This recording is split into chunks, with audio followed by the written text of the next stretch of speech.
because I selected it. Now, if I select over here, it's going to show me 1 through 8. Yep. Right? Now, once I've said, okay, I want to adjust McKenna's microphone. So, don't hate me. No, go ahead. Start back from the beginning. Okay, which one? Just start back from okay with the select if you want to do. I'm gonna actually turn this into a little bit of a training video too. Oh, okay. So let's say I want to adjust McKenna's microphone. The first thing that I need to do is press this select button. Now what it's going to do is it's going to change that screen to show me this bank from 9 to 16. You can see that that's sort of set up as one section. It's a group. If I were to select this microphone, which is the pulpit microphone, now all of a sudden it switches and it shows me 1 through 8. Okay, so when I go and I say, okay, I want to adjust McKenna's microphone, and I select it, it now shows me this. Let me get on this. Sure. Can you stand up here? Yeah.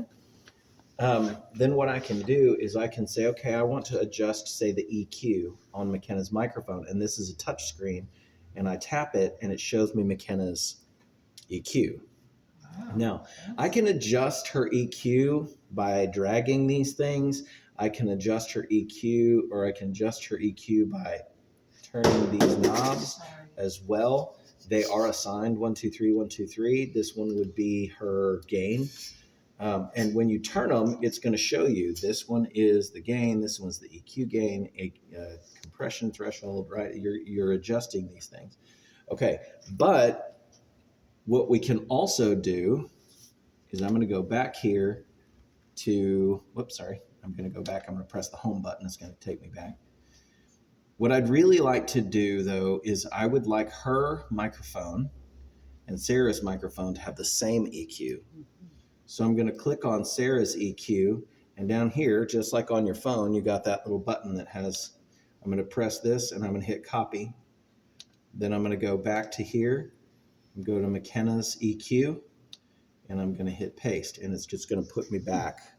It's going to give me the same EQ, right? It's a good quick fix of, oops, I just messed this up. Let me just switch it back real quick.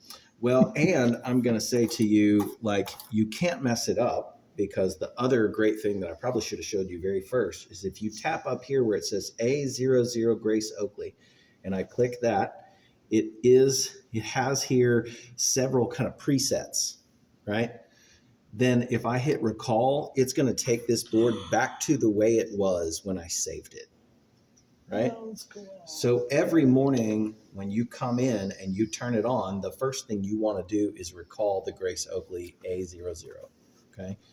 When you click on that, you'll see like All Saints Day. Well, that was from 11/1/2024, right? But it's still in there, so I don't know what we did on All Saints Day, but it looked like that. You know, here's a Maundy Thursday service. It looks very different. I don't know what we were doing, right? And there are so many banks. There are so many like spaces for these. Now, how did you bring that menu up? So from here, I just pressed on Oakley Grace. Okay. And then with that selected, I hit recall, and it'll just take everything back to where it was. So you don't really have to worry too much about messing it up. So recall is basically the baseline for Sunday morning. Yes. Yes. Now, acoustics are not set in stone. Okay, so I want to be really clear. You can come in here one day, take it back to this exact setting, and it will not sound right, or it'll be too loud, or it won't be loud enough, or the bass guitar is standing out for whatever reason. There are so many things that go into the way acoustics function, everything from the chairs being moved to some of the doors being left open to the barometric pressure. It all adjusts and changes the acoustics. So this is a great baseline, but it is not like, oh, I'll just fix it and then I can turn my brain off. You still have to listen and still have to be ready. Okay? I was going to ask that next. Yes.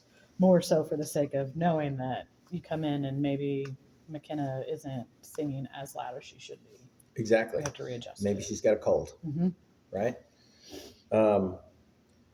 And we all have different instruments. Mm-hmm. So I've got at least 2 guitars that I play on Sunday morning, sometimes 3. I know Dave's got 2 or 3. Greg's got 2 or 3. I mean, Aaron's got 3 or 4 different sets of sticks that he likes to try out, and there are different reasons for those things, and they all have different balance to them. So,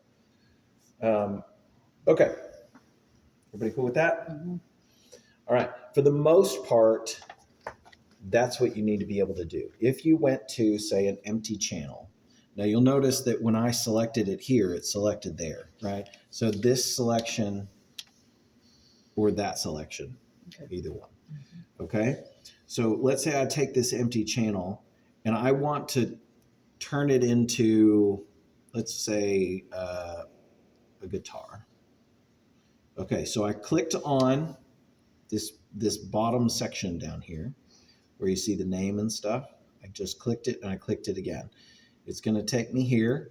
I'm going to edit and I'm going to go name.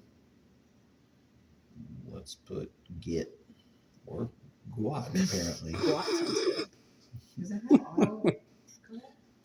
No, Or that was just Not you? quite that smart. no, it's smart, That but was not quite just that you. smart. Yeah, exactly. Now, I like for my instruments to be yellow, Mhm. right? So I select yellow.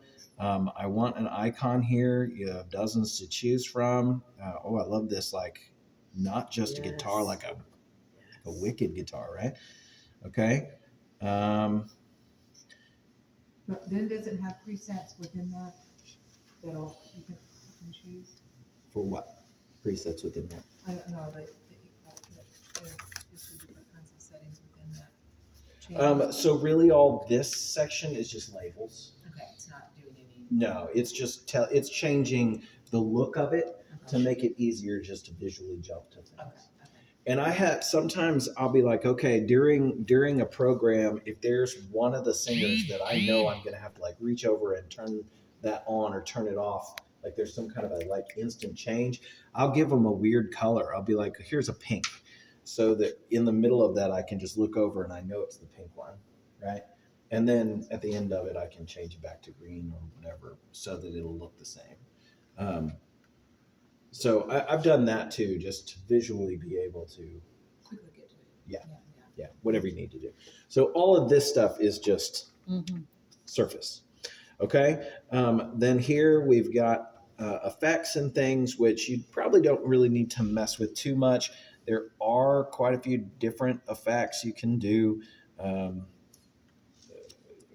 Reverb is probably the most common one, or a delay. Delay is like an echo, hello, hello, hello, that kind of thing. Can you see? Are you okay? Yeah. Thank you. There, it looks like there's a delay on this. There's a reverb on this.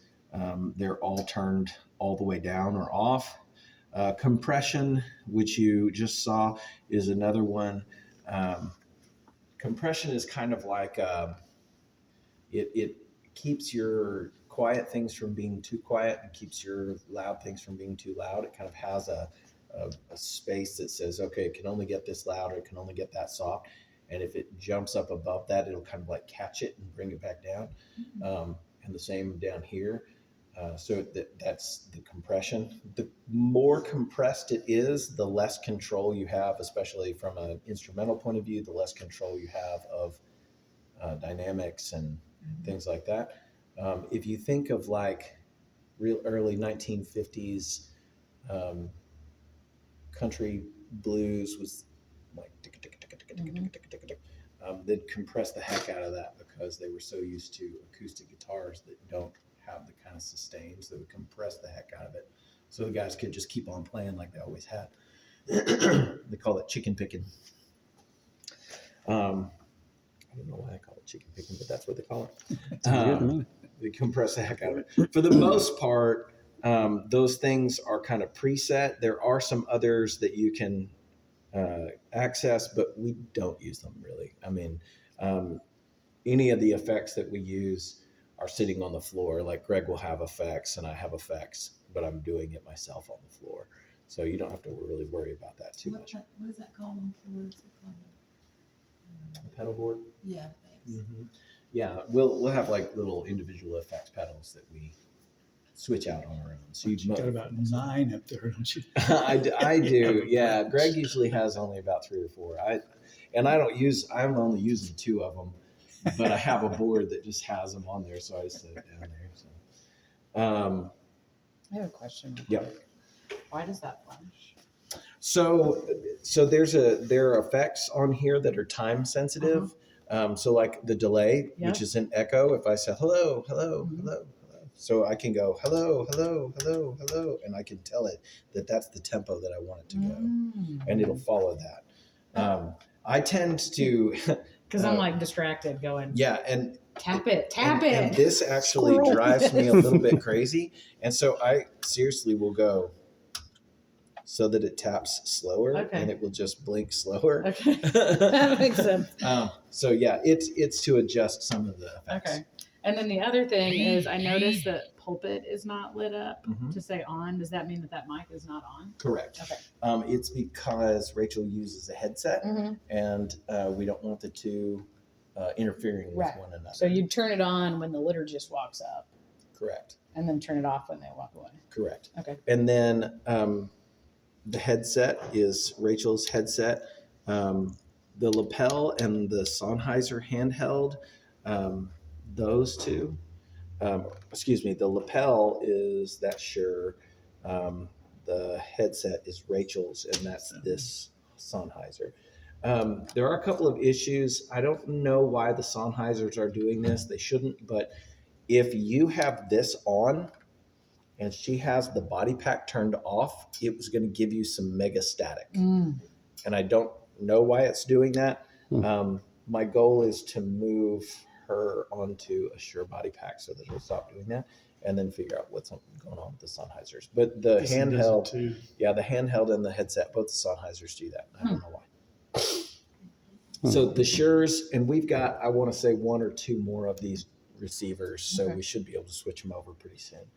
But just be aware that if you all of a sudden you hear, Yeah. it's probably her headset. Okay. So we keep that off most of the time. The computer is connected, so these 2 sliders are in tandem. If you turn one on, they'll both come on. You don't have to really worry about that too much. Most of the time, the computer can be off because it's coming from this. Okay. Okay. I didn't understand that last part. These sliders right here, they're connected to each other. So you see, if I move one, the other one moves. They just stay together. They're tied together. So if you turn one of them on, they both come on. Okay. And if you turn one of them off, they both go off. But most of the time, those can stay off Why? because it's the sound coming from this computer. And Oh, there's not any sound. There's no sound coming from I it. got you. But if we had a video or something that we were playing up on the screen that had audio, that's where you would get it. Okay. And so like I have this set up in just a little while, you'll see for like funerals and things. It's set up to just run. Yeah. Sometimes I'm shocked at how ill prepared the funeral homes are to achieve a funeral. What are you even doing all the time? So anyway, questions about the soundboard. Is there a way that somebody could possibly mess something up to where they're not in tandem anymore? You'd have to go into the settings pretty deep. Okay. So yes, but not likely. Okay. So make sure it's not something simple where it's like, oh, somebody accidentally clicked that. But Yeah. if you have to go pretty deep into it, that means somebody's probably doing something they shouldn't be you would doing. have to do it on purpose. We did have one time when the other church over at Oakley was coming into this into the sanctuary, and they were going to set up their own channel. And because he was deep into the settings and he was trying to create new settings, he accidentally just wiped out everything. He just deleted all of them. There were no presets whatsoever. Now you're just, I'm about to ask another question when you're done. It was It was a source of frustration, but it was not. It was he was in there pretty deep, pressing buttons, and had kind of been like, "What does this do? What about that? What if I did this?" Like, please don't do that. Okay, now what about, I see folks pressing these black buttons on the other side and it changes the equalizer board. Okay, yeah. So there are several auxiliary sets that will give you different settings. So this is all set up to see what's coming from the main speakers. These two little thin things that are hanging from the rafters, right? Those are the main speakers, and they are small but mighty. They are very loud. You can rock this room out if you want to. Those, yeah, please don't. But they are very loud. That is what you have been looking at. However, if you click aux 1, you will see up there in the center, there are two speakers that are facing the stage, and this is what's going through those speakers. What are those purposes of those speakers? They are monitors So that would be people on the stage that thin bar here. Right. more closely No, to the two what's thin coming. ones. The thin No. bars are projectors. Now, this is the deal again. Yep. Right there. This is the deal again with acoustics. There's not a way for what you hear out here to be the same as what we hear up there, Right. right? So when people come in, and I'm just as guilty as anybody else, and being like, you guys, that sounds too loud, or that sounds terrible, or the piano's so loud. They don't know that, right? They have no idea. And what you're listening to out here is not what it sounds like up there. Right. And there's not a way to fix that. It's just how acoustics work. So That's why there's someone back here. that's why there's somebody back here who can listen to what it sounds like out here and pay attention to that. Now, during rehearsal, we will ask for things like, hey, can I get some more of this in my monitor? Can I get some more of us on the ceiling? They'll say on the ceiling, meaning those two monitors. There are also monitors on the floor. We'll Which get to ones that in are a the second. monitors on the floor on that auxiliary? I'm going to show you in a minute.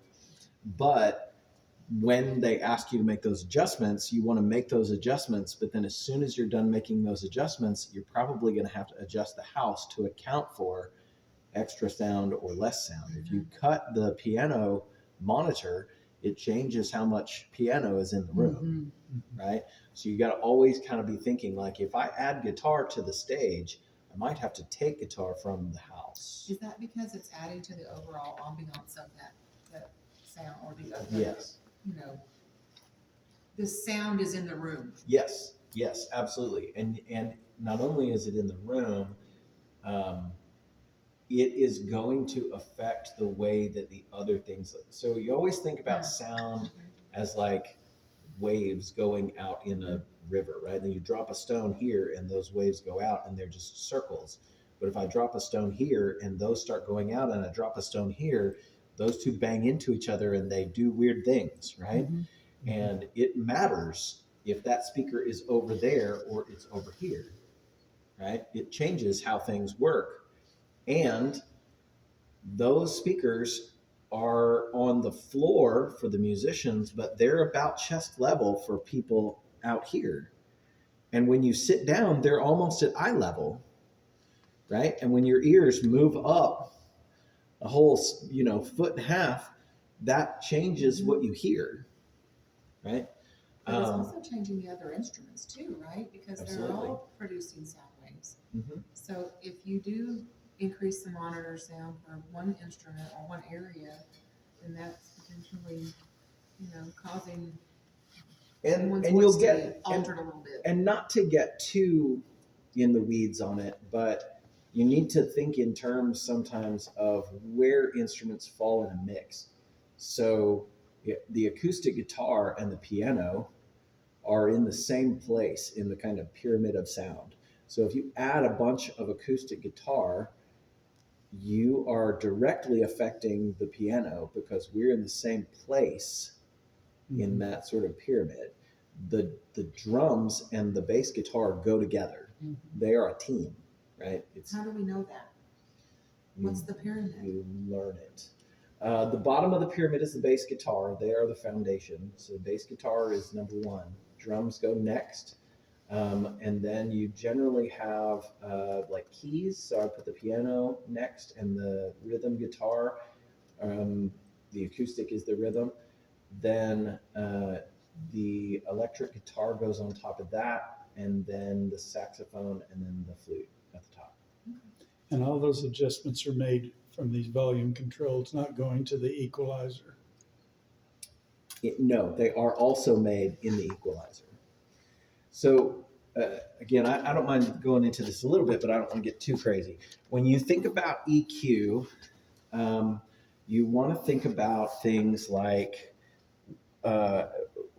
what sound are you making, and what sound are you capable of making? Okay, the voice happens right here. Okay, so this little place where we have a plunge is kind of the place where human voices are the most powerful. So we don't need a bunch of extra of that because it's already strong. Okay. Here, the voice gets a little weaker, but especially for men, we've got plenty of that. Right? Mm-hmm. But this is the strong place. So in order to make it level, we have to take the place that's strong and dip it out just a little bit, and take the place where it's weaker and lift it up just a little bit. Up here, we create this high point for the voice because we want to hear things like T's and S's. And if we cut them off, it sounds dull. Okay. It'll sound muffled like this. It'll have the same quality, but then you don't hear the articulations, right? But my voice doesn't make this noise at all. Like that frequency is not in my voice. It's not in most people's voices. That's where the bass guitar happens, right? So there's no reason to even EQ it. You just take it out. Does that kind of make sense? Yeah. So it's like you're doing both. You're accentuating what it needs, but also taking away what it doesn't have. That makes sense? Okay. The reason I ask is because occasionally the bass guitar is just overpowering, Mm-hmm. and I'll pull the volume down here, and it seems to make no difference whatsoever. Yeah. So again, acoustically, there are things called, well, we say things like sympathetic vibration, but that's not true. But if you take a sound wave and it is, say, 1 foot apart, like 1 foot between peaks, then if you take that same sound wave and you scoot it over, the peaks are now going to be 6 inches apart. And if you take that and do that again, they'll be 3 inches apart. Does that kind of make sense? Mm-hmm. So that sound wave that's traveling, the larger the sound wave it is, the more opportunities you have to create audible, they're called overtones, but you like the audible frequencies that are also inside that one wave. Okay. Okay. So the flute, for example, its waves are already this small, and you can't hear these waves. So the number of waves that are in that wave are limited. Does that make sense? Mm-hmm. Because the smaller you get, you can't hear them at all. But when you have a wave that's this big, you can hear all of those waves in between. Okay, that makes sense. Right? So if he plays a note and it rings out, sometimes his sound will make my strings vibrate. Right? Okay. So if I'm holding a chord and Dave plays a note, if he plays the right note, my strings will vibrate and it will sound like I've played. It will sound like I strummed, even though I didn't do anything. The piano is particularly susceptible to this. Now that piano is electric, so we don't have that problem, but the piano is particularly susceptible to this. If you have a pianist who tends to leave their foot on the sustain pedal, if you can sit here playing and then at the end of it, you can hear the whole keyboard just ringing. because through different times we've played enough notes that it's all vibrating and every string in the piano is vibrating, right?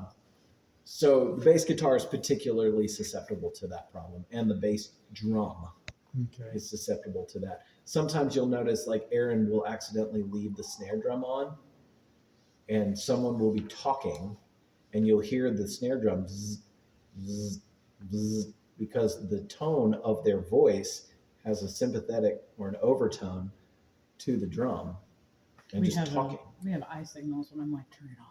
And he's like, yeah. It's Yeah. electronic? It's not No. electronic, it's acoustic, but because it's acoustic, well, it's got a little switch that takes the snare off. The snare is just like a bunch of metal coils that stick to the bottom of the drum, and when you flip the thing, it just lowers it so that it doesn't Oh, okay. vibrate. Anyway, so yes, turning it down helps, and that should be your first solution. If you don't find that solution, it is in the EQ. I would encourage you to not worry about that as much. I'm not. I Yeah. don't plan to ever touch that during a service. So, and the other thing is, honestly, if I just bragged on me for a second, I've built a good team, right? There's nobody up there that doesn't know what they're doing, right? And Dave will listen. And most of the time, if that's happening, Dave will reach down and adjust his own EQ. Like he will take care of it. Okay. If I hear it, I ignore it for a little while. And if he doesn't fix it, maybe he doesn't hear it. Because again, he's in a different place on the stage. Right. So I might turn to him and say, hey, take that middle out or something like that. And he'll go, okay. And he just does it, right? If you're not sure, I would say don't do anything. Let them take care of it. That's my advice on that. If you are sure, and make an adjustment, because I don't know what it sounds like out here. You do, right?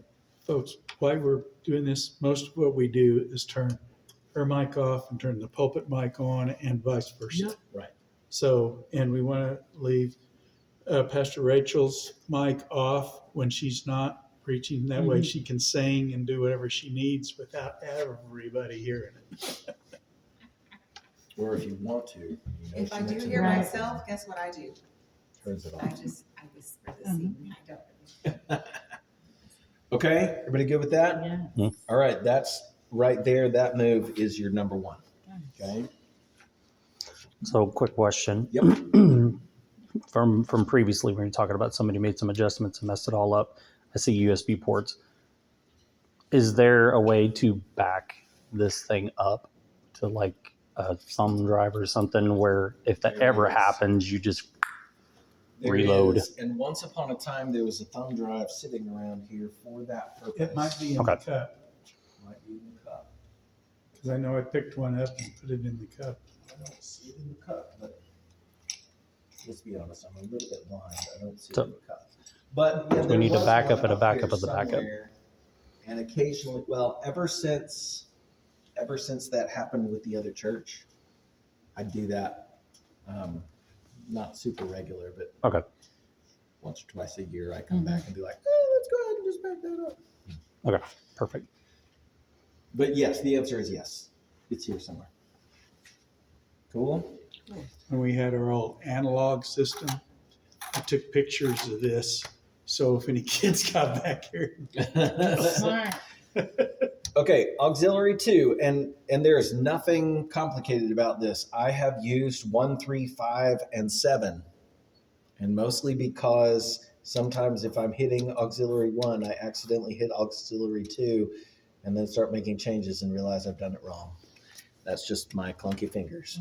Okay, so but it'll tell you, it'll literally say send to hang mid. Those are the hanging speakers that are in the middle. Okay. Right? And if you click aux 3, it'll say send to live stream. That's going over here. If you go to 5, that is send to assisted listening, which is over here, not plugged in. It means it does nothing. 7 and 8 are on the floor. floor A and floor B. What is that for? What does it mean? I'm going to tell you. Okay, so 7 and 8, floor A and B. You'll see that there are 2 floor monitors, one in front of me and one in front of the singers. Mhm.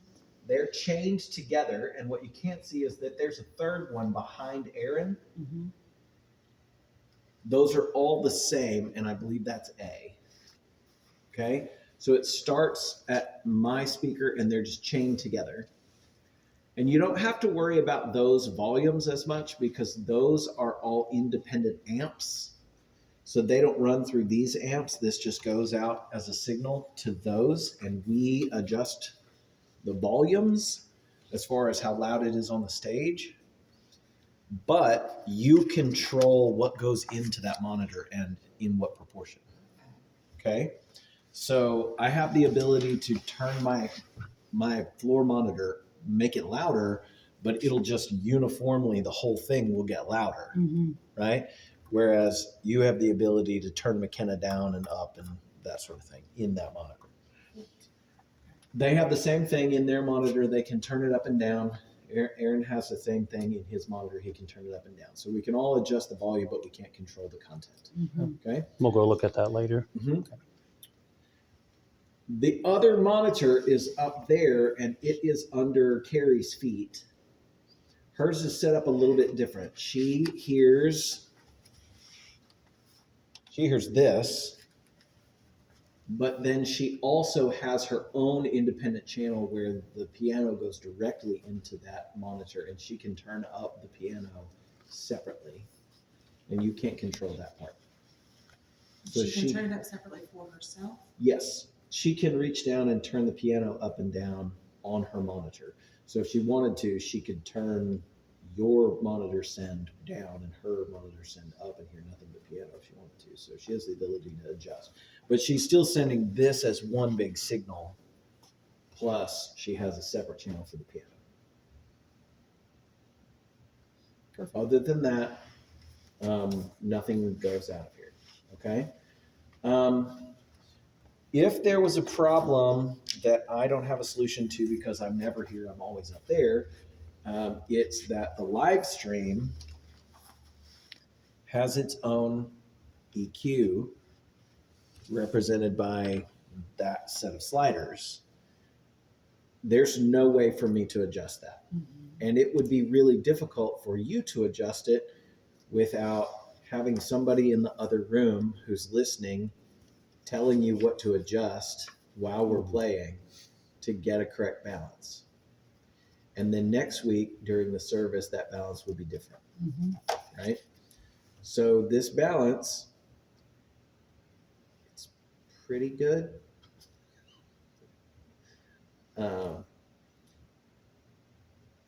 Sometimes you will see, especially big theaters, they actually have 2 soundboards, and they have a sound booth and then they have a sound desk.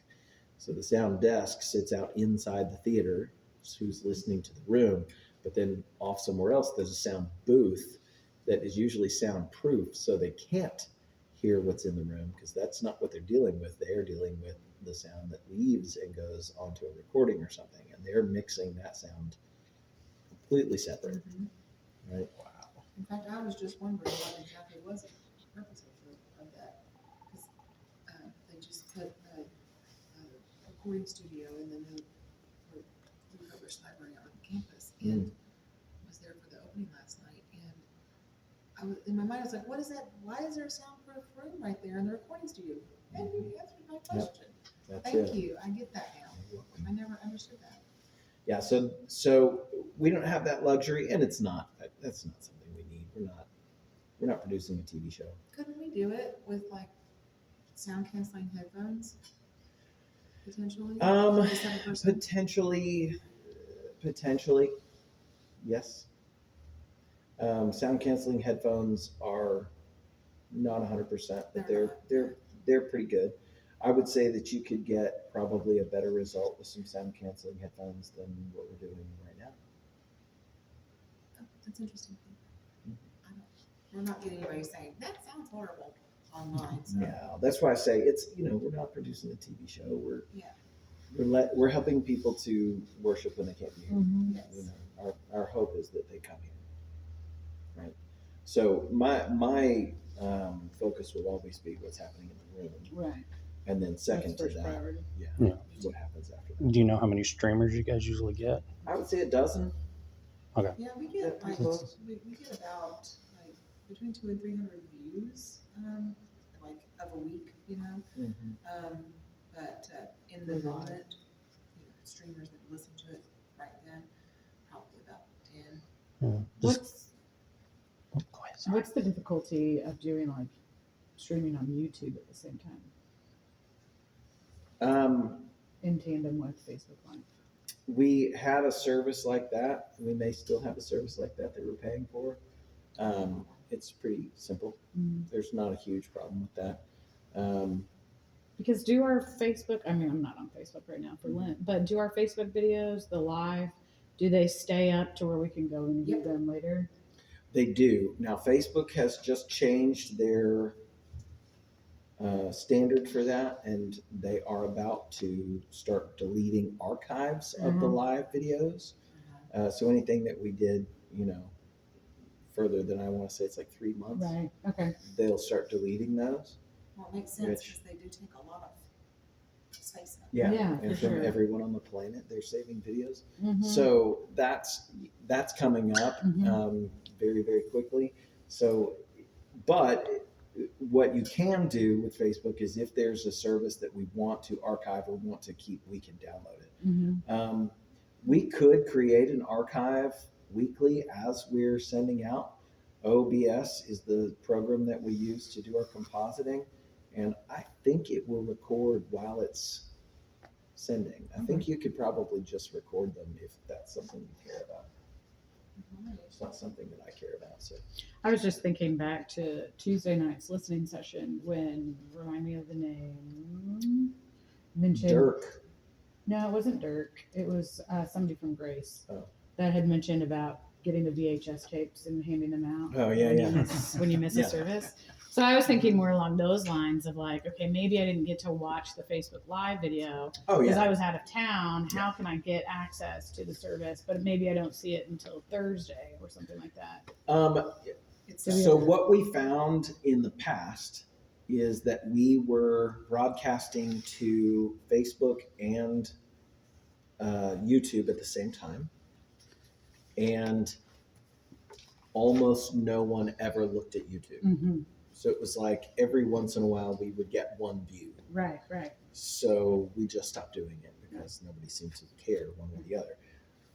I don't know if we just like picked one and said, "Hey, we're doing YouTube now." If people would go there, Yeah. I don't really I don't do think much they would. social media, so Yeah. Yeah. It might not be, yeah.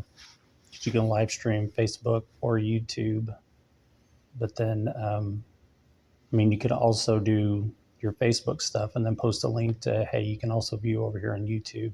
Because I know YouTube, I don't know if they've, like all the stuff I've posted on YouTube is there from years ago. Mhm. oh yeah, But you could also, instead of archiving the entire service, you can just do the message, part, where you don't have to have all the music and extra stuff, if everybody wants to go back and like, I remember, Pastor Rachel talking about, and then go back and then, Just find the sermon. I don't know, just word vomit. So, no, that's totally doable, and it could be a thing that we could very easily just download and upload, Mm-hmm. Manually. Right. The program that we used before, do you remember what it was called? It's called Caster, CASTR, Caster, and I think she was working on canceling that I think we have subscription. But if we didn't cancel it, then we're still paying for it, and it's not super expensive, and it does that. Like you can have 4 or 5. You could be like, put my Vimeo on there and put my Twitter on there and put my whatever, and then set them all up, and then when you send it to Caster, it sends out to all of that at once. Yeah. like a gym membership. Oh, Mhm. I forgot I had that. Yeah. I don't even go to the gym. Yes. Because I don't know. I mean, like that's more the thought of finding. Because I know some people don't do Facebook, some people don't do Instagram, some people don't do, Mhm. and they have like one or the other. But if we were to just try to, if there was a way to easily streamline it to push it out to multiple platforms, that maybe we don't get a couple of followers in the beginning, but it's free or cheap or we're already paying for it. Sure. What does that look like? And again, it looks like that. It's Caster. Yeah. So instead of, and we'll get to that right now, when we pull things into OBS, when we send them out, instead of sending it directly to Facebook, we send it directly to Caster, and then Caster sends it. Yeah. I can't remember now because it's been some years since I used Caster. I can't remember what the setup is for that, but I think it's pretty much just like you set it up and then you have to think about it. Yeah. When's the last time you looked into Caster? and all that Years stuff? ago. Because how technology is, man, there may be, if it's been a few years, there's probably other options out there now, and maybe even free. Yeah, you might be right. I love open source. So. Me too. And speaking of open source, this is OBS. OBS is an open source program, which I like. Yep, we actually have that at Simmons. We just let people have it. So open source just means that it is, well, it doesn't only mean that it's free. It also means that you have access to the code and you can make adjustments and you can create your own tweaks. And then occasionally the company that owns it will say, oh, we like that. Let's integrate that into the system and everybody can have it, which is cool because then you've got basically an entire world of developers working on it all the time, which is pretty fun. Now, what it does do though is occasionally there will be an update and it will be like, oh, hey, I was using that. Where did it go? You know, or they'll add integration for something before you were ready to integrate. What we find most of the time is that ProPresenter will have an update to something.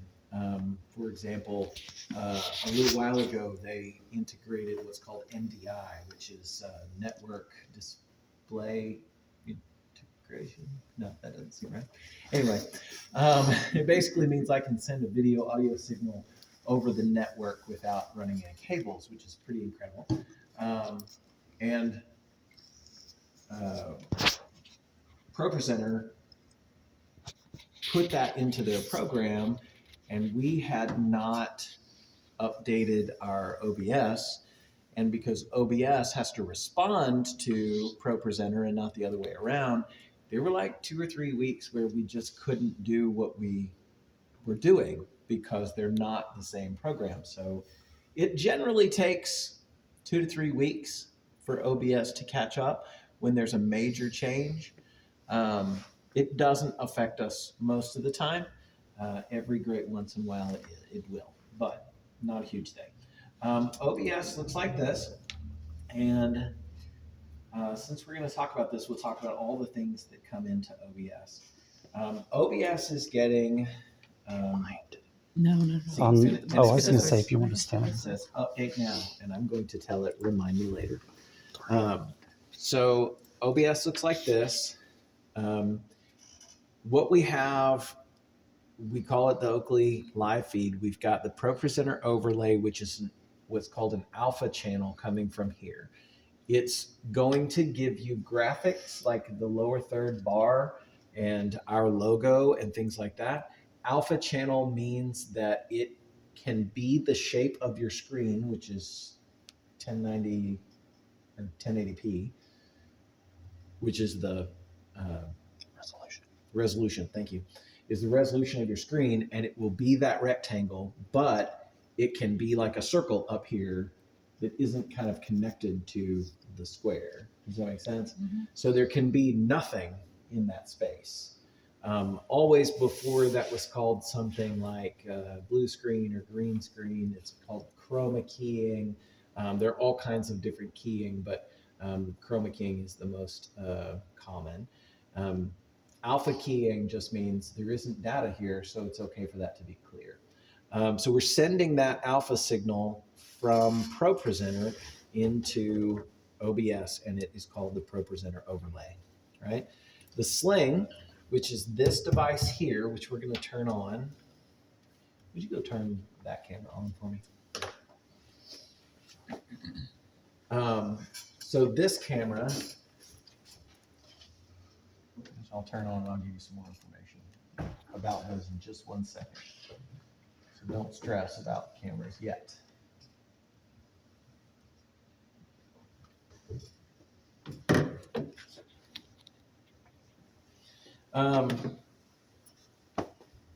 This Sling is a cool device, but I'll tell you about it later. Right now, you just need to know that that's where our cameras are coming from. So these 3 cameras, camera 1, 2, and 3, come into this device, and this device is operated with this iPad. It takes a minute for, all of the codes are 4110, which used to be the last 4 digits of our phone number. So if you run into a PIN for a computer or device, it's 4110. Okay, so that Sling video is coming into here, and then there's audio also coming from this Sling, but the Sling is getting its audio from this soundboard, okay? On the side of each of these computers, you'll see on the top of that one, you'll probably get down there. You see that gray box that's on top of there? Yep.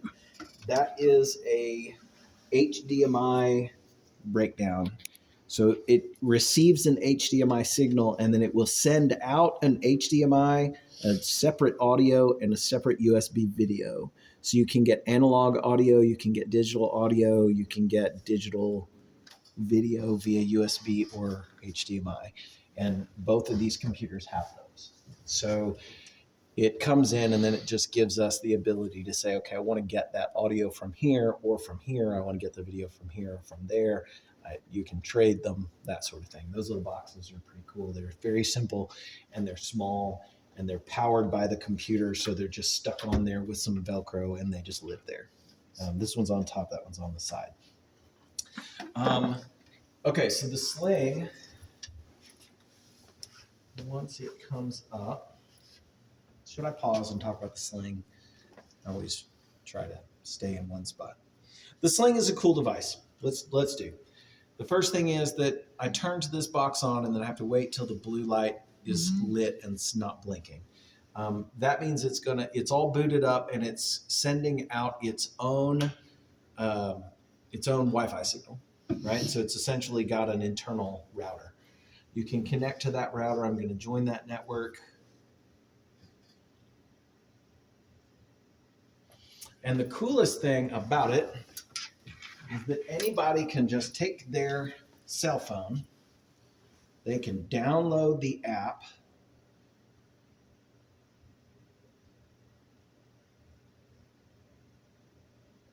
tell me I don't have the app. Come on. Can you hold this further away from me? I can't. I was kidding. I was going to do it. I appreciate that. Okay, excuse me real quick while I download that app. I thought I had it on here. But let's go get it. I'll show you how easy it is.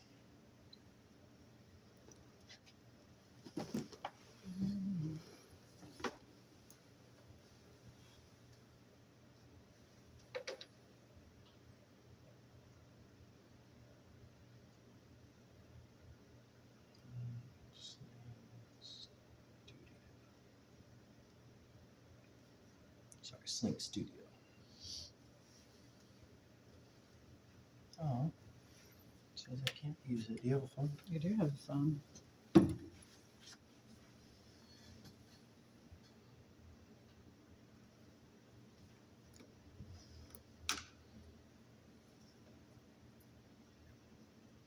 Is it this one? Yes.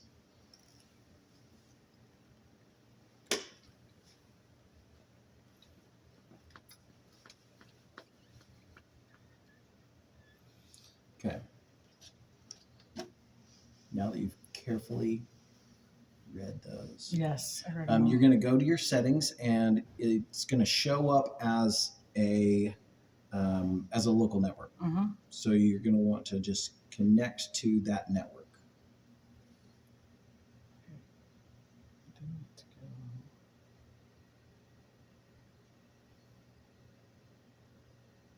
Sling Studio, that's it.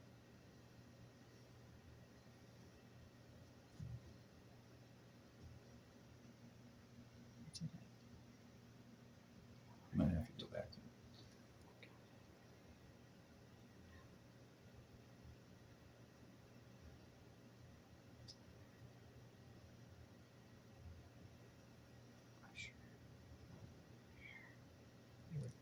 Okay, now if you hold that up, you'll see that I have your video right there. I also have your audio, right? Yeah. So you can just connect your phone's camera like that. A lot of larger churches right now will just have 15 people in their congregation who are all just running the sling, and then they can just choose which ones they want, and they get different angles. To And they get get- the multiple. That's clever. Right. The other cool thing is, sneaky. like, if you want to have, like, we've done this with my wife's when she was working for this advertising studio. We would have somebody in the other room, and we would have somebody in this room, and they would say, "Hey, we're gonna go over to Megan now. Megan, what's going on over there?" And then and it's like, "Hey, I'm Megan. I'm here with Adam. Blah blah blah." And it looks like you're on site, in a different place, and really just standing in the other room. Yeah. And it's like, "Okay, hey, thanks, Megan." And you zip back, right? And so you just got two phones, and they're 15, 20 feet apart, but Yeah. you can do. And the sling will go probably out into the parking lot. So it's pretty cool.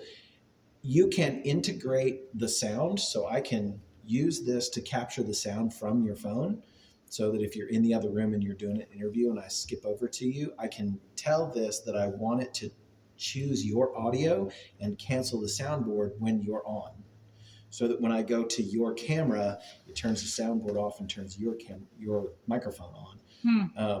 And vice versa. So it's a really cool That is device, really cool. right? So what we have are these three cameras. They are they have these little boxes hanging underneath them, and that is basically sending to the sling like a cell phone would, right? So that basically we just plug that into any camera, and it pulls the audio and video from that camera. But we happen to be using these cameras, right? Now, these cameras are really cool because if you look at that camera, we've programmed them for different things. Like, number one is that wide shot, and number two is the pulpit. So I just press 2, and then it will go, whoops, no, don't do that, press that 2, and it'll just go to the pulpit shot, right? So if I say, oh, I want to see the singers, okay, I'm going to press 3, and it'll zoom over to the singers. See? So this one here, you can usually reach it from right in this spot when it's on. That one over there is pretty far away, and you generally can't adjust it very well. So pretty much leave that one on its wide spot. It's just so far away that the IR on this. That's what I was about to say. So it works off of an IR Yes, this Not is just a radio frequency. Yeah. Okay. no. It's IR. It's not radio. Infrared. Does it those little? Hopefully, I'm not asking too. Does it have a port so you can do an external infrared? You can, and it also will network, and we have a driver board, but there isn't a good way to wire that because we have to go up and over this ceiling, and that crawl space is about that tall. So for Jasper that on it. one over there, yeah, for that one over there, we can get into that other room and see that space, but going up and over, we just didn't have equipment for that. Like we would need snaking poles and things like that, and we just don't have them. So this was a simple solution.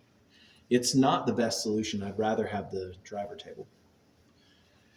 So what I'm talking about is a control board that has like a joystick on it.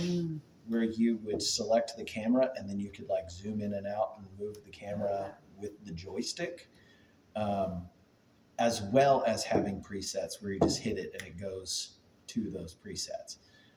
And we have one of those boards, and it's just Cat5 cable, so it's cheap as dirt, and you can buy it everywhere. You can go to Lowe's and buy miles of Cat5 cable. Yeah, so it's easy to network, but the actual wiring of it is a little more complicated than that. Like we could probably wire this one and this one, but I personally, I mean, this drives me crazy. Just seeing that cable bugs the heck out of me. I don't want to see any cables. I would love it to be like that's just stuck on the wall, you know. So until there's a need for it or just time to do it. Because if I'm being honest, we were also kind of under the gun. We started moving in October and we needed to be done in November. So Question. Yeah. When all 3 cameras are turned on, they're all right here. yes. Okay. Yeah, let's just turn the second one on so we can kind of get an idea.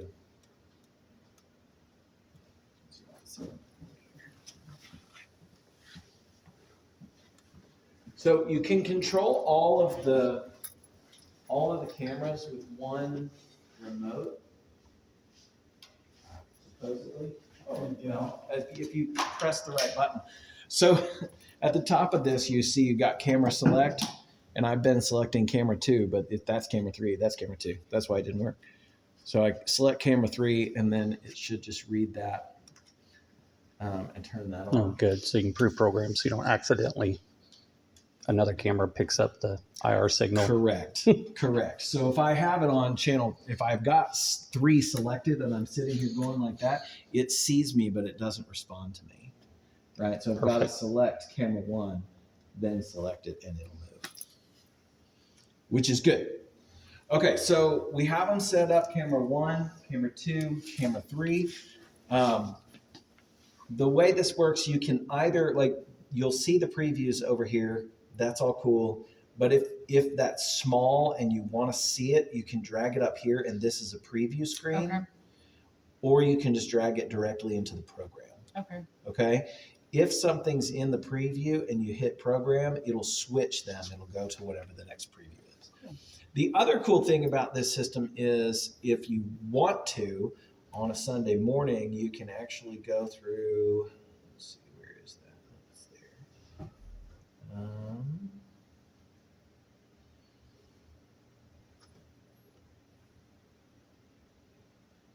Where's my auto settings?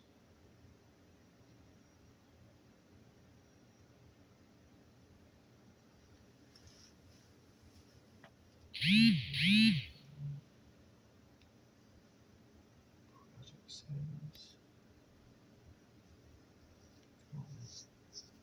Oh, auto switch settings. It would be the one that says auto switch settings. When you're looking for the auto switch settings, it says auto.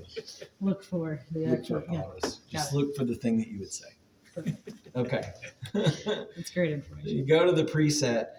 Camera 1 is set to 10 seconds, and I say, yes, I want that part of my auto switch. I'm going to make these be real fast so that we can see that it's working. We're going to make them be like 2 seconds. Let's make it be 3 because that'll drive me crazy. Let's be 3 seconds, okay? So I preset that. Your iPhone is gone now, but it sees that it was there. Mhm. It'll say camera 1, 2, and 3, and then anything else you want to put down there. I tell it I want it to be sequential. I don't have a camera that's my primary camera. Cool, I'm good with all of that. Now, if you just hit auto, you can just stand back, and every 3 seconds it's going to switch. Okay? So sometimes what I do is if I've got a decent camera angle, like we've got Rachel, and she tends to just stay behind the pulpit. Okay? So I might get a close-ish shot and then 2 wide-ish shots, but it's all focused on the pulpit, right? I know she's going to stand there for ever. And so, Depends on what part of it. right. And so I might Even go longer in now. there. Forever. Right. So I might go in there and I don't want it to be obnoxiously switching, Right. but every 20 seconds, 15 seconds, something like that. And I'll put them at different lengths so that it doesn't feel like it's a rhythm, right? Right. I might put one at 21 seconds and then I'll put one at 16 seconds and I'll put one at, 20, whatever, you get the idea. Yeah. And then when you hit it, it's switching regularly, but it's not obnoxious, Hmm. right? And then you can just kind of stand back and it makes it feel like a more engaging service. Cool. Okay. A tricky thing though is that there are actually two audio signals you'll see. One of them is called Sling Mhm. and one of them is called Sling Audio. Okay. That comes from the fact that the cameras have audio. And if you remember, the Sling can grab the audio from your camera or it can use the audio that's plugged into it. Okay. When they're both on at the same time, they will interfere with one another. And if you listen to some of our services, you'll hear like this weird, like kind of sound.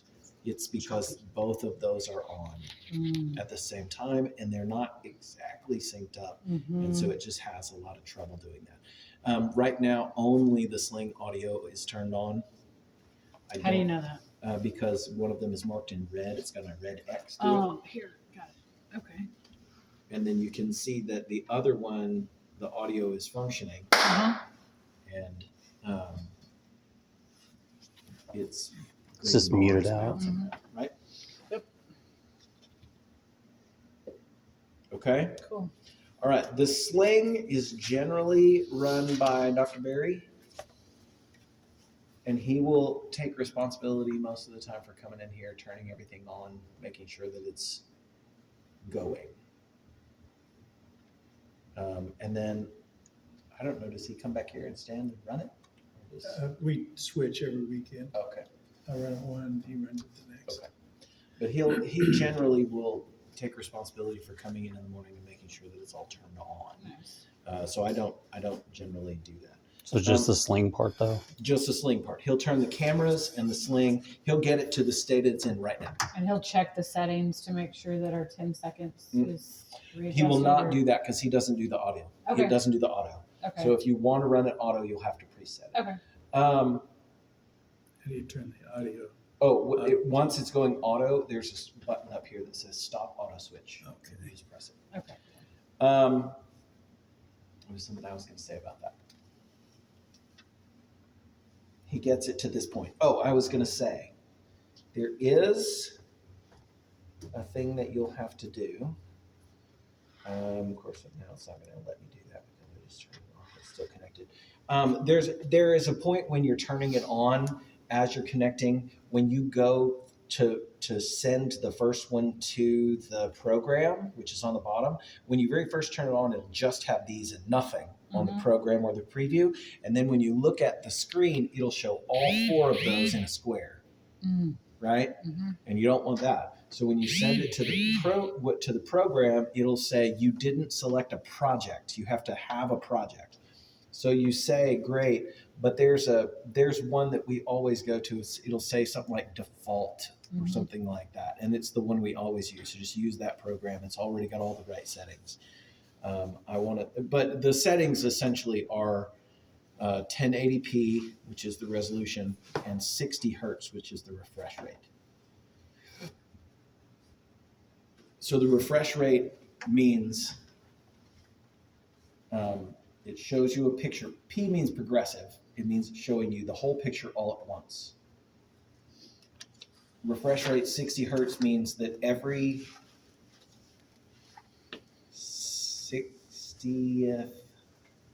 60th of a second, it shows you another frame. Yes, something like that. 60 times a second. Just turn it off and on 60 times a second. So it's going to just show you a new picture 60 times every second. The problem, you'll sometimes see things like you've seen it before, like it looks like there's like a scrolling That's when the refresh You rates actually are see it not whenever you look at the Mhm. buttons flashing on and Right. off. It's because because it's the out of sync. refresh rate of these lights, which are LEDs, so they are cycling, is different than the refresh rate of his screen. Mhm. So it looks like they're blinking, but I they're never knew. not. Yeah. Wow, So much time. back in the day when you would point your video camera at a computer screen that looked like it was scrolling, it's because the refresh rate of the screen is different from the refresh rate of the camera. So the reason that's important to us and the reason that we want everything on a 60 hertz 1080p is because from this camera to these cameras to that system, if they're off, we'll get those scrolling things. And we want to make sure that everything is the same so that we don't get the scrolling things. It's called being out of phase. And whoever built this booth did a great job. It was here when I got here. Whoever built the booth did a great job because electrical outlets are also on a phase. Mm.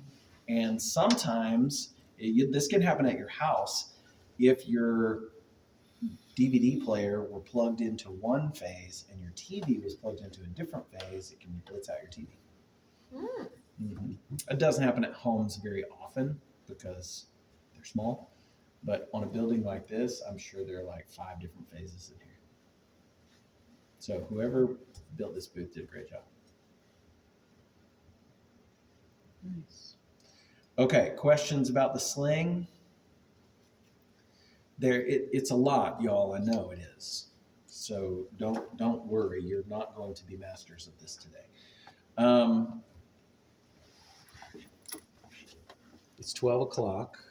I want to be able to feed you, but I need you to be able to see what else goes into this computer.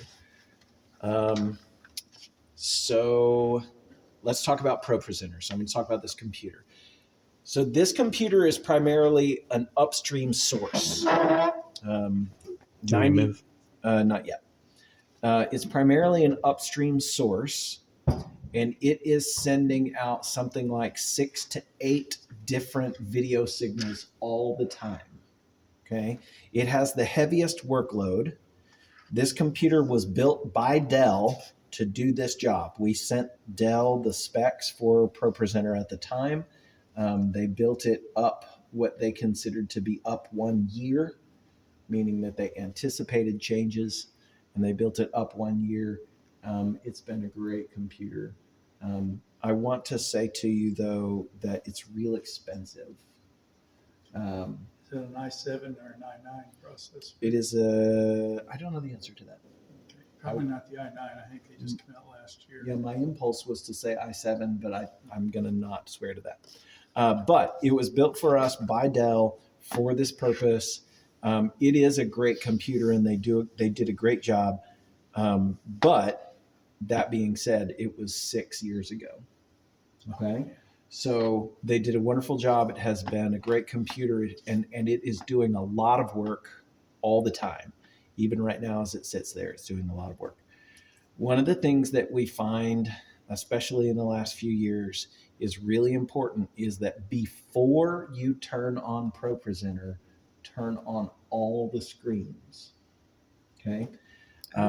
So what happens to us is that these 2 projectors that are hanging from the ceiling, ProPresenter sees both of them and integrates them so that they make one screen.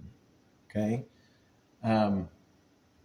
It does that only because it sees them. So if you turn one of them on and then turn on ProPresenter, it goes, oh, I don't have to do that. And so it just uses it like a screen. And then if you turn the other one on, it goes, hey, look, a new screen.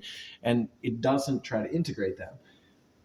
The same thing will happen for this TV that's on the wall behind you. It sees it as a monitor, but if it's not there and then you turn it on, it shows up as an unassigned monitor, right? So if you turn on ProPresenter and then go turning on screens, it tries to assign them as they come up. But if they're all on already and then you turn on ProPresenter, it just says, oh, I remember what I did last time, right?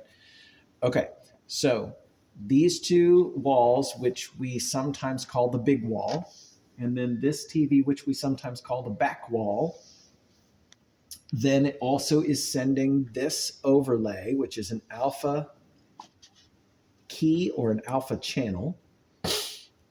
Then it is also sending out what's called an NDI signal, which is a composite of everything. But it is sending out NDI so that anybody who had access to our Wi-Fi could open up that NDI signal and watch the program just like they were on YouTube, right?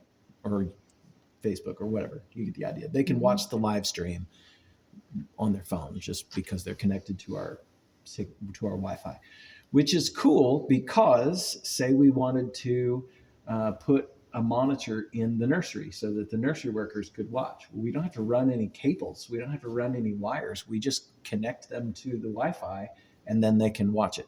Or overflow for a big funeral. Or That's something right. like We that. can do that in the other room. We don't have any wires to run. We just log them into our network, into our Wi-Fi, and then they can watch it. Yeah, it's a cool system. So ProPresenter does a whole lot, but it can be a little delicate sometimes. It's a diva. It can be a diva. That's right. Okay, so we do our best to keep all of our remotes, but there are a stack of remotes. This is the remote for the TV behind us. It is a smart TV, which means it's real dumb. So I'm going to turn that on. One of the things that I love about this projector remote is that it has an on button and an off button. It's brilliant. So you're not worried about accidentally turning it back off. And you can just sit here pushing the on button over and over again until you hear the beep. Sometimes they can see you from back there and sometimes they can't. Oh. One on the right usually works from back here, the one on the left. So. I think they're on. It is considered bad practice in the AV world to have a bright, obnoxious screen like this. Best practice for audio video people is to have a black screen so that if anything happens, they just see your desktop, which is just black, which means that it looks like everything just went off, which is better than, oh, we had a crash and now we're looking at this obnoxious thing, right? That is bad practice. However, if we don't have something up there, then we can't tell that they're on. Yes. So we risk that. However, like the other night, whenever Dirk was on, I changed the background to be black, right? Because we were using those projectors and I didn't want to see this and we weren't using ProPresenter. So I turned everything black, right? Because that's best practice for AV folks. Your computer screen should have a black desktop. Okay, so this TV is on. Both of those projectors are on. Those are the things we need to turn on. The others are in the system and always on. Okay, now I'm going to sit here. I'm going to switch this. I will turn this screen a little bit so we can see it all together. Except for Rachel. No, I can see it. She doesn't need to see anything. She'll go study the Bible somewhere. All right. We're going to open up ProPresenter. Where is it? Bottom. It's down here in the bottom. It's Okay. a little It's on orange that side. square. If you mouse over it, it'll say ProPresenter. It's on the little taskbar.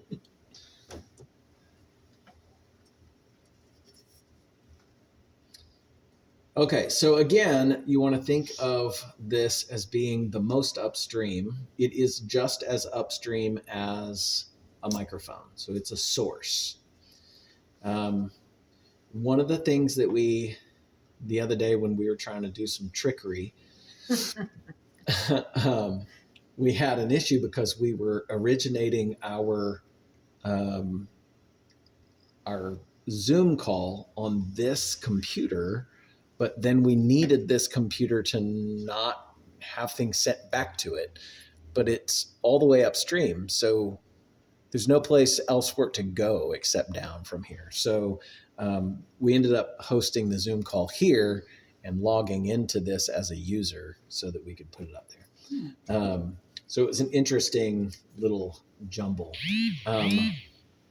Always, always, always wait, right? It's Saturday. Do not run this update, right? Say, remind me later, because you will be really sorry, and we'll be here until 2:00 in the morning trying to fix the system so that we can be ready for tomorrow. Trust me, I've done that. Okay. What you're looking at is, at its core, it is presentation software. Okay. There are a lot of things that it offers to us that other presentation software won't offer us. And a lot of it just comes down to ease of use, right? So we want to think in terms of like laying transparencies on top of each other. If you've used Photoshop, for example, it's sort of like layers, right? You want to think that I have something in the background, I have something in the foreground, and then I can have overlays on that foreground, right? So when you're looking at any kind of media, be that text, be that images, or be that audio, it all belongs in one of those layers, okay? You can see those layers here. Music at the top. These are what are called messages or prompts. These are called props. These are announcements. These are slides.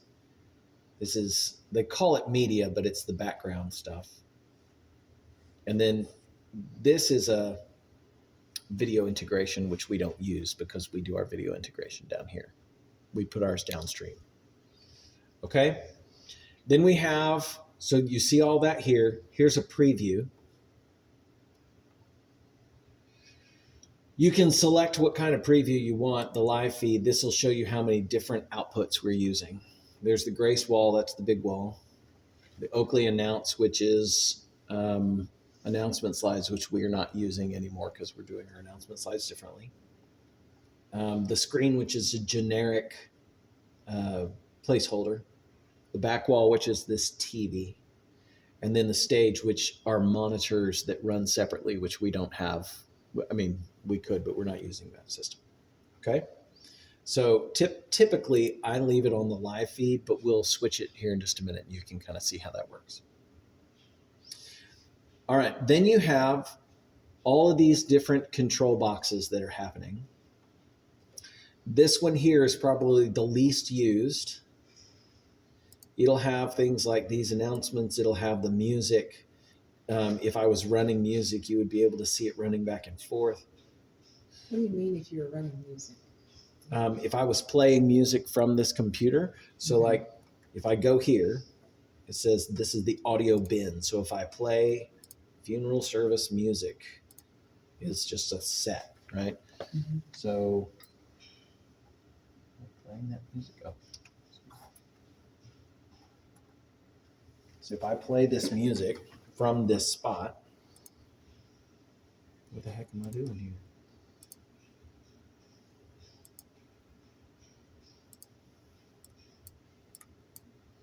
We changed all of our stuff the other day. Yes, we did. Why did we do We went nuts. that? Now I have it set for like Zoom.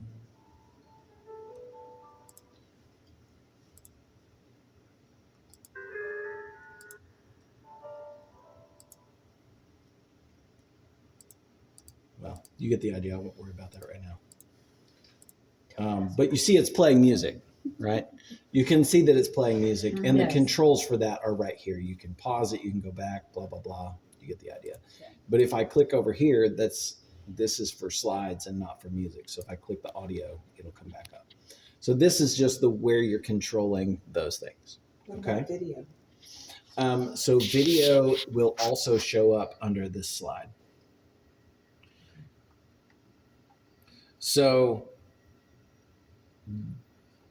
So here is the place where you find these different media bins. The ones that we use most are called props, and there's a watermark that we use all the time that you'll want to turn on, and it looks like that. Now, the reason that's important is because that's going to show up here on the live feed. It'll technically show up there, although we don't generally use it. And it kind of ignores the rest of the changes that you're going to make, right? So that is a watermark that will just stay there. Okay, and it shows up right there. It's called props. There's also a timer here, which is a 5-minute timer, which we haven't been using for a while. But there are all kinds of timers and clocks, and you can do things like if you have a nursery set that's like, oh, we have, sometimes they'll have systems where like check kids into the nursery, and then your kid is number A927.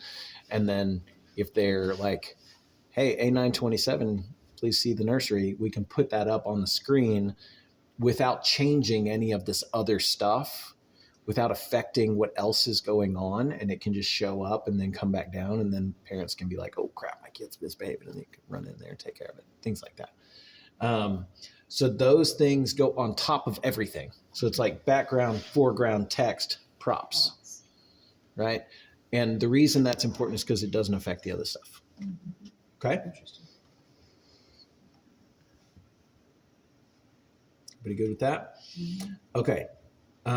It's showing me here audio. So even though for whatever reason I can't hear it, I know that it's running, and I don't want it running, so I'm going to Is pause it it. because it's muted up there, or is that This is Does downstream of something- that. This should be going straight to there.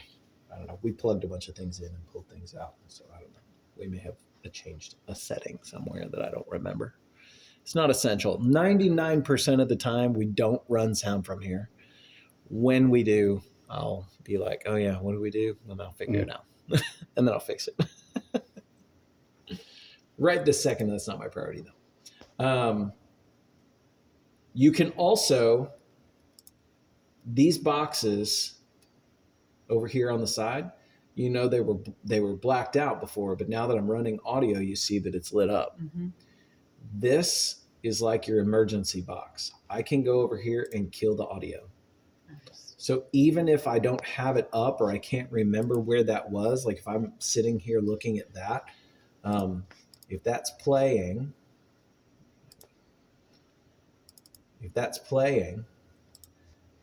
but something else is going on and I go, oh my goodness, where is that coming from? I don't know, just make it stop and I can just kill it. You can also, no matter what you have going on, you can reach up here, press the big button, and everything goes black. Okay? Which big button did you press? The big X right Okay. there. That's right there in front of everything. So I can turn all this on. All this music is going. I've got props. Everything is happening. Something went wrong. I press this button. It's like the emergency. Everything goes black. Right? It's like your kill switch? Yeah. Mhm. Okay. All right. Let's take a look at what's happening on our screens right now because they're not correct. Okay. So look up there. Look up here. Mm-hmm. So the first thing we're going to do is we're going to go up here back to my screen now. We're going to go to screens and we're going to go to configure screens. Okay. Now, again, my suspicion is, because this happens all the time, it's not a huge deal. It's just a thing that people do sometimes. I do it. I've turned on ProPresenter. I forgot. Crap, now it's on. Well, I can turn it off, turn everything back on, but it still has caused a problem. Cool, whatever. We're going to go back here. We're going to look at this monitor. This is the left screen, and this is the right screen. Okay. It says here for this left screen that the output is just a generic monitor, which means it isn't assigned to anything. So I'm going to click here. I'm going to go up here, and they should be visually the same. So the top left, the top right, the main monitor, this one is the back wall, right? Visually, they're arranged that way. So I'm going to assign this one. I'm going to go back here. I'm going to assign this one. You did not like those. So one of the things that I notice is I look here and it says that the output target is custom, but I don't want it to be custom. It has this weird standard. I don't know what that is. That's not something I would normally see. I just want to change it to full. Okay. Over here, same thing, weird custom. I just want to change it to full. Okay. Change it to what? Full. Now, you remember that I told you, let me do that in a second. Remember that I told you that our standard is 1920 by 1080, and it'll say 1080p. That is true for everybody except those two projectors. And the reason is because the shape of the wall is non-standard, right? And I'm going to show you here in just a second how we're going to make it fit on that wall just right, okay? So these should be 1024 by 768, which is a weird, I mean, it's not a non-standard one, but it's atypical for us, okay? Everybody cool with that? All right. You can click on the part here that is called the edge blend. And it is the part where you take the two projectors and they actually overlap one another. And that part that's overlapping is called the edge blend. The way that I have these set up,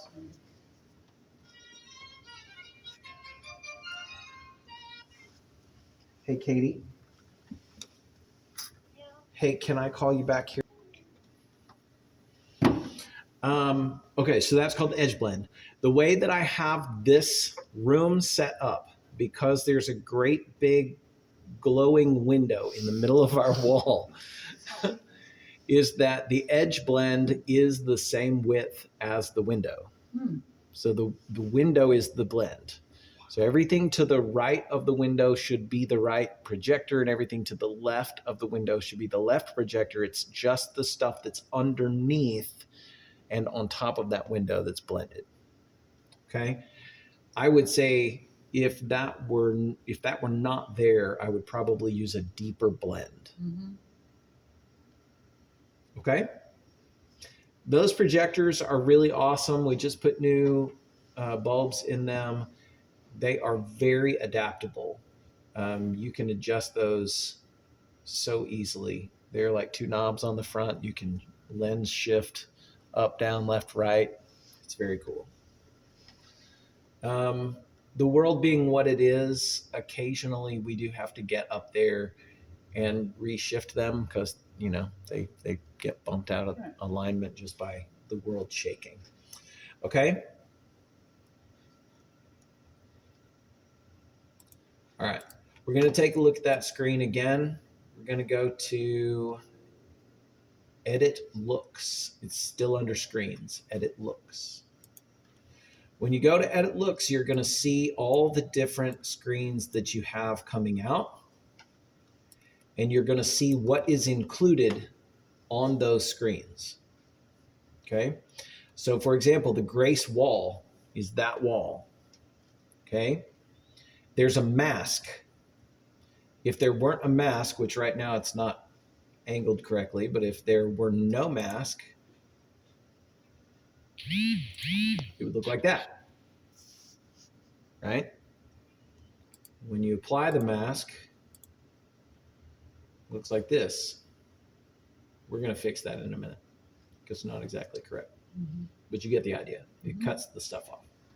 None of these others have masks. Right now we're receiving messages, we're receiving props, we're receiving announcements, we're doing the presentation, and this presentation system has different themes. So the theme for the big wall is called two-sided. And I have it set up so that you only have to type the text in once on the right side, and it just mirrors to the left side. And I'll show you how to do that in a minute. I know you want them to eat. I saw. I'm not in a hurry. Are you in a hurry? Okay. There are lots of themes here. The big ones that we use are the Oakley main, the two-sided, the band monitor, and the live feed theme. There are several others in here, but those are the ones we use the most. Okay. We also, on the big wall, want to see the slides, media, and the video input, which we almost never use. For the live feed, however, there's no mask. We do want to show props, and that theme is the live feed theme. I tried to keep these names pretty straightforward. Okay. For Oakley announcements, we see messages, props, announcements, slides, media, and the video input. There's no presentation theme, and there's no mask. When you are importing things, import them as Oakley main, Oakley default. What's it called?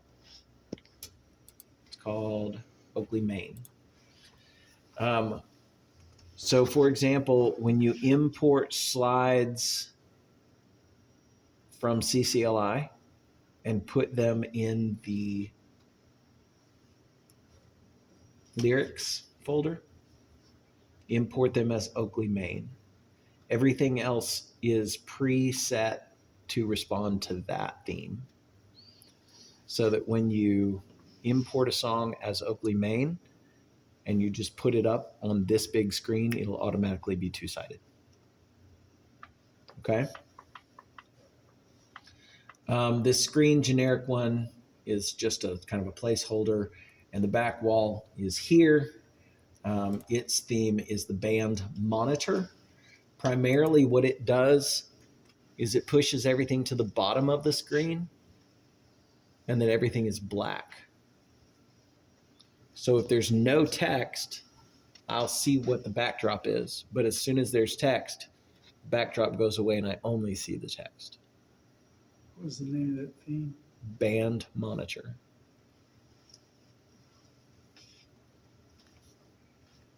Okay.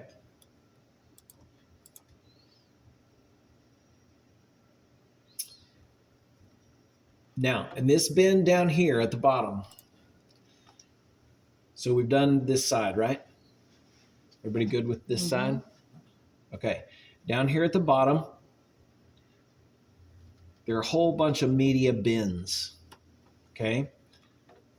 For example, there's the announcements bin. It contains nothing. Here's the video input, which has an input from the sling, which means I can take this and put it up on the screen. But really, really, the one we use is background vids. If Rachel were to say, hey, I want to show a video, I would put it in the videos bin, and then we would be able to access it pretty quickly like that, right? How do you get it in the video bin? Is there an import or something?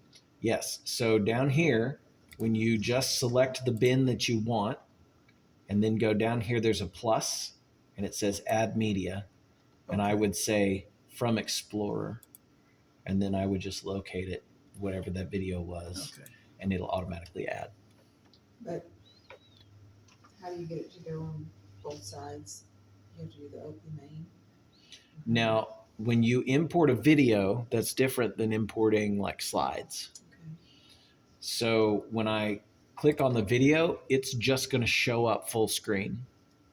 If I want it to do something different, I've got to create a slide that contains a video and then make an adjustment. Okay.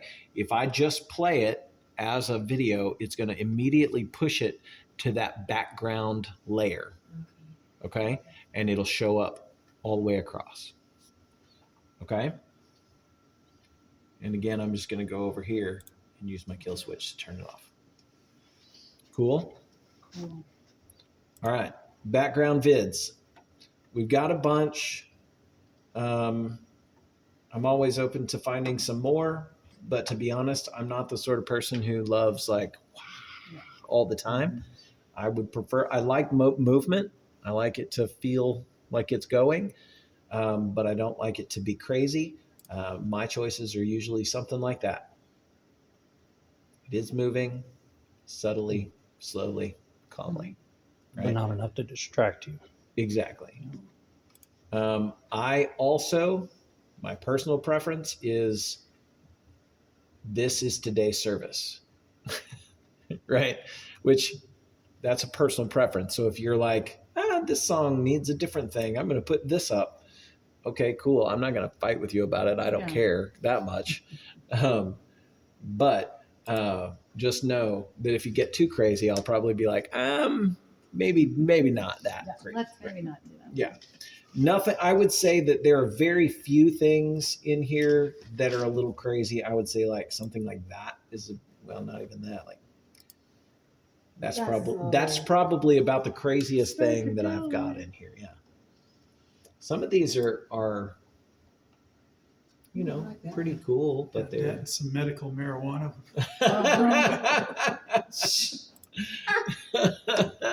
Richard's got our afternoon plan. Okay, so all you're gonna do, like I said, all I did was click, Mhm. and it's gonna change that video. The cool thing is that let's assume that's happening. Up here, you have all of this stuff, which I'll show you in a minute.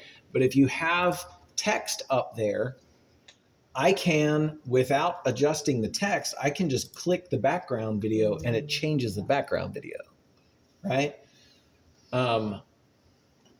Now you can go through and assign different things to have different background videos too. So you could say, when I click this song, the background video will change. Or when I click this lyric, the background video will change. You can do that, okay? If you wanted to, you can make it change with every slide.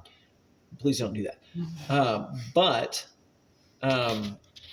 typically, if I'm running it, it's not going to do that. Yeah. I'm just going to leave it like it is. Okay?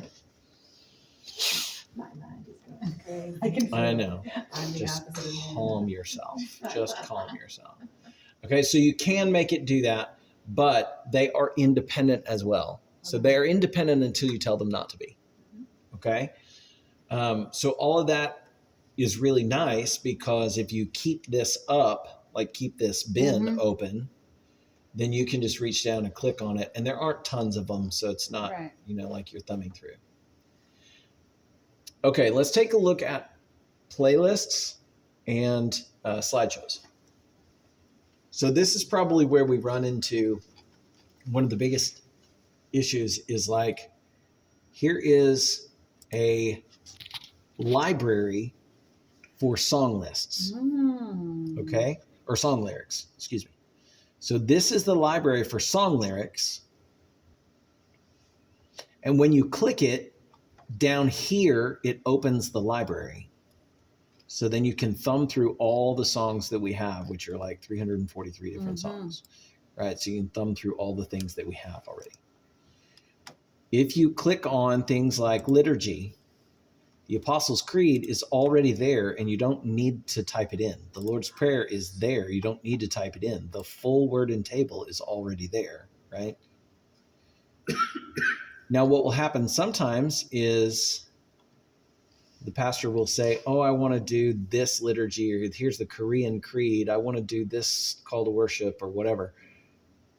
They get saved in here a lot of times. If they're not something that we want to keep all the time, like forever and ever, it's not a great idea to just save them all because then we end up looking for things that we... There's 77 items that aren't used all the time. Right, exactly. When maybe a dozen of them are things we use. The unfortunate part is that it tends to save them automatically. And the way that I cause them to go back to the top so you don't have to sift through them is I put a little tilde before the name. So it will be at the top. So these 1, 2, 3, 4, 5, 6, 7, 8 things are ones that we always use. and they're not going to change, right? All the rest of this may be a little bit. Now, can we go in at one point and say, let's go ahead and clean this up? And Sure, absolutely. need You to can use just them? right click on it and go delete, Nice. and it'll say, do you want to remove? Okay. And then it Cool. goes away. Cool. Yeah. So if you want to spend some time cleaning it out, I'm for you. Okay. Okay. You just deleted tomorrow's. Well, good luck, Rachel. Nothing. You can create a library to save things that you just feel like you might use that maybe not everybody else uses, Mhm. right? Sarah Harris has her own library, and she's got a few things in here that she's like, I just don't want to delete that. Yeah. So you can put that in your library. Okay. Next, Creating you a library, is that the same right click? Mhm. So you go up to the library and then you Oh, click okay. and just go new library. Okay. Now, if you come down to playlists, playlists is what's happening today, what's happening this week, right? So here's this Sunday. Mm. Okay. Typically, Richard comes in and he puts together these playlists. Okay. So the playlist is a list of things that got pulled from those libraries, Yeah. right? So here's the welcome to worship. It's just a slide that literally just says welcome to worship, Mhm. right? Here's the call to worship that may or may not be regular. It looks like that. Okay. Holy Forever is in this playlist, but hopefully if you scroll up here and go to song lyrics, it's in this as well. It's in the song lyrics library. Let's see. I don't know how to save it to the libraries if I download it. Okay, so then I'll show you. Watch this. So we're going to click here. We're going to go to Holy Forever. I'm going to right click it and I'm going to say add to. item to. No, I'm going to say show in library. And it's showing Okay. me that it showed up in Grace. Okay, I don't want it to do that. I'm going to move it to song lyrics. And now it is. Easy enough? Mhm. Okay. Got a question. Mhm. Maybe this is too far ahead, but when I try to delete something, sometimes it won't let me delete it until I do unlink. Mm-hmm. But sometimes when I do unlink, it causes problems. So if you are in, so this is one of the things that I don't like about this menu, because I find it to be a little confusing that the libraries and the playlists are both here. And when I click them, I get a single response from this. If I'm on a playlist and I see something here, it's not in the library. So I can actually look at it and see it and interact with it, even though it's not in its library, it's in its playlist. Mhm. You can't delete it. You can delete it from the playlist, but you can't delete the item. So you can remove it from the playlist. In order to truly delete it, you have to go to the library and find it in that library and then delete it. Okay, so when I'm in Yeah. the playlist, if I do unlink to delete it from there, I'm not hurting anything from the library. What you're doing is you're unlinking it from that library. You're Okay. putting it in a non-state. Okay, It's good. just in our media bin. So don't do that. Mhm. That's not good. Okay, don't do the unlink. Don't do the unlink. Okay, Instead, there's a button that says show in library, okay. and go to the library and delete it from there. Yeah, I know. If there's a complaint that I had about this program, it's this Mhm. menu. I find it to be confusing. Yeah. So maybe I'm not the right person to explain it since I find it confusing. But in general, it will tell you. So like if it says children's song is in Grace, but why is it in Grace? It should be in, I don't know. Right? So if I go to today's list and I go Holy Forever is now in song lyrics. This affirmation of faith, though, is in Grace. Well, it shouldn't be in Grace. It should be in liturgy. So instead of unlink, I'm going to go to show in library. It's going to take me to that library and I'm going to move it to liturgy. Right? Mhm. And because it just is called affirmation of faith, I don't want to do that because there'll be multiple affirmations of faith. Right. And So when you label things, when you name something, it needs to be called affirmation of faith. And here's a trick. If you will label it year, month, day, it puts everything in order. If you put it year, day, month, it will not be in order because all the Decembers won't be together.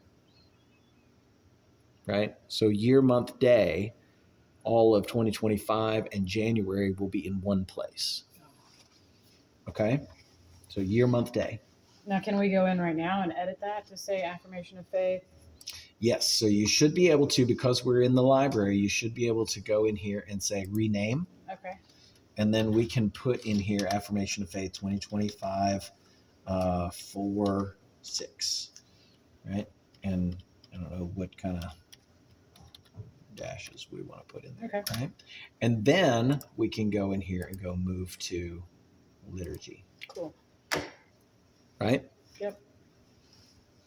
And then when you go down here and you go back to the song list, it'll still be here It's just in the In the- different playlist. Or right, not the in the library. playlist. Yeah. The library is labeled differently. Right. The way it should. Right. Okay. Does that kind of make sense? Mm-hmm. Here's the playlist. So a lot of these are showing up in Grace, but I think that's just because we haven't really talked about how to save them. Yeah. Yeah, because I always just put it to Grace because Right. I'm usually pulling it in from another Mhm. source Right. and putting it into slides. So Right. I know now. So, well, yeah. And so let's talk about importing songs, which is the most common thing for you to import.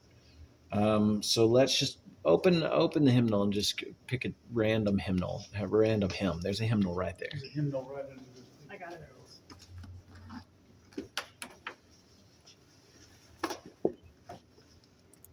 Oh my God, that was horrible. 239. What's the title of it? Silent Night. Silent Night. That one's probably still in here. Okay, then let me get a different one. Yeah. Rejoice, the Lord is King. Okay. So what we're going to do is we're going to go to File and Import. We use something called Song Select by CCLI. CCLI is the Christian Copyright Licensing in Sure. something Mhm. with an I. Incorporated. Incorporated. Let's say incorporated. Yeah. Sounds, It probably is incorporated. legit, yeah. Christian Copyright Licensing Incorporated. Mhm. Okay, so we're using Song Select. We're going to click Song Select. Right here, what did you say it was I called? already forgot it. Let's just pick a new one. Okay, God of love and God God of power. of love and God of power. Okay, so it's going to show me all these different ones. If I think that it's this one, God of Love Studio version, I can click on it and it will give me a little preview of generally the chorus. No. Okay. So that's not it. Let's try this one. That's not it. Let's try this one. What is the chorus? I don't know. God of love and God of power. So it's possible that it's not available, Mhm. but let's say that it's this one, Love of God. Let's pretend for a moment that Yeah. it's this one. Okay, so God so loved, and this is a studio version, and we're going to say, yes, that's it. I found it. Yay. I'm going to import. Now, it's going to give me all these things. It's going to say, okay, how are we importing this? What's going down here, right? Paragraph break is correct. That's just going to say when do I make a slide, Mhm. okay? The size of it is always going to be a weird size because that screen is a weird size, right? We don't want that. We want 1920 by 1080, which is the 1080p thing we talked about. 1920 by 1080, okay? The theme is going to be Oakley, Maine. And then Oakley, Maine. You got to click it twice. And then the library is set to Grace, but we want it to go to song lyrics. So we're going to go song lyrics. Now, it's not technically going to a playlist, but let's say that we are importing it for this week. Mhm. So we want it to go to this week's playlist, which is Yeah. 2025 4/6. Okay. So right now, when I import this, it is going to automatically create slides based on the Oakley Main theme at 1920 by 1080. It's going to put that song in the song lyrics library and apply it to the playlist. Done, right? So then I hit import. It's done. I can show that slide right now. It's ready, right? Now, if we need to edit it because we have a different, we're Yes. going to change the words a little bit. Mm-hmm. Can you edit it from? Absolutely. So one of the things that that we should be doing is that we have too many words on the screen. Mhm. That's a lot of words, lots and lots of words, Yeah. right? So I tend to feel like 3 or 4 lines is plenty of text. There are a couple of ways that you can go about editing these slides. My favorite is called the reflow. Reflow is such a cool feature. So cool. Sounds cool. So there's a button here that just says reflow. So you bring it up. I've selected that song from that playlist and I just hit reflow. Uh-huh. Now what it's doing is it's showing me what is in each slide. Okay. I don't know this song, so I have a tendency to be a little jumpy about that. Mhm. But I want to create a new slide right here. I put my cursor right here. I hold down the control button and hit enter, and it's a new slide. And if I want to take that back, I just hit backspace, and now it's a regular slide. So easy. Now, if I want to put a space there in that slide, I can just hit enter. It's just going to give me a space. Mhm. But if I hold down control, it gives me a new slide. So I can sit here and go like this and say every 3 to 4 lines, I'm going to create a new slide, Mhm. right? And I'm just doing it. And then I go show, and it's already done. Cool? Nice. Now, it'll automatically save everything that you do. Oh, cool. Yeah. So there are a couple of places in here where you have to press save, Mhm. but for the most part, you just go back to the show and it's saved. So I wasn't paying attention. Does it automatically adjust the font size and stuff so it fits? Yes, that's part of the Oakley Main feature. Nice. Cool. So Oakley Main will max out at a font size, but the more text you add, it'll actually shrink the text down a little bit. It has a max size where if you add just a few words, it doesn't get bigger. Mhm. But if you put more words, it'll get smaller so that it fits. And we are running out of time, but if you go over here to theme editor and you look at the two-sided theme, which is down here, you can see it's very straightforward. Yeah. This is just reflecting what's in this box. Mhm. And the boxes are basically set so that they fit in there Mhm. and they don't really bump into each other. Right now, because of the way I've got the thing set, which I'll fix here in a minute, but they usually don't bump into the mirror, into the window. Right? Yeah. So when you apply them as Oakley Main is just like a generic centered Mhm. theme with a kind of font and a size of font. So it's a template, Right. essentially. But then when it gets Yep. sent to the two-sided theme, it adjusts for the two-sided theme. Cool. Cool? All right. The other thing is that we didn't really talk about is you'll see that I've got the bar and it's got the props. Mhm. I'm looking at that live feed output.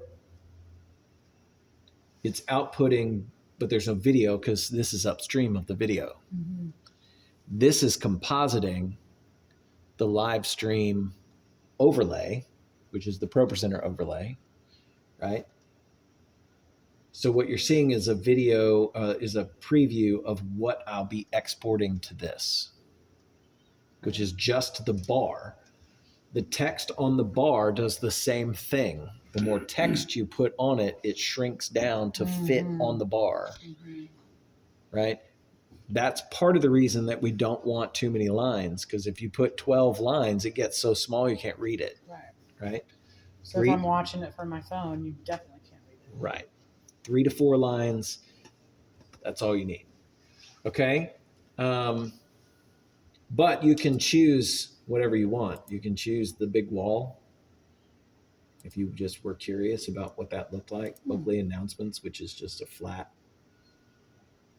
This, by the way, is also the NDI output.